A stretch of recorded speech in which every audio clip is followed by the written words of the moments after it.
Libre, nag-repair tayo ng Daikin na 3 HP. So ito yung mga testingan natin. Ito yung gagawin natin dito na one-stop shop dito. Paayos na lang natin yan. So ito mga kalibre, ito. Ginawa natin yan. So dami to yung sira. Ito mga sira to. Ang IGBT yung dalawa sira din yan. Tapos yung mga ayan no, mga resistor, transistor, SMD resistor, mga sira yan. Pinalitan na natin yan. So ito ang 15 volts na resistor, sira din yan. Ayan o. Sira din yan. So matagal dumating yung parts na IGBT, mga 3 linggo bago dumating. So ito tinitesting na natin. Gumagana na to ang indoor yan. So, antayin na lang natin na gana yung outdoor. So ito nakasalang naman lahat ng ano nito. Kasalang na lahat yan, nakakunit na rin.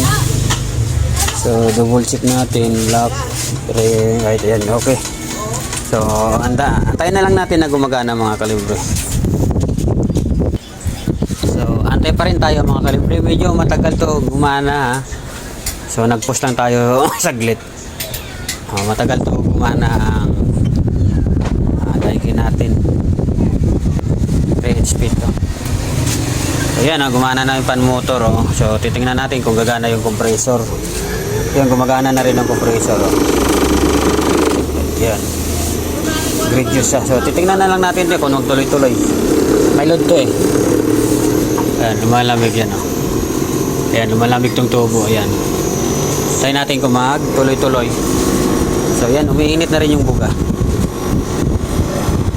Observe natin to mga kalibre, magtuloy-tuloy siya.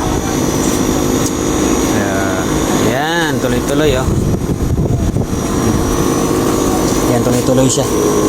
So ito mga issue ng mga Daikin minsan, kung walang load tuloy-tuloy ang andar, pag may load namamatay siya. Kaya kailangan natin may obserba. Yan, lumalagay, nagyayelo na siya.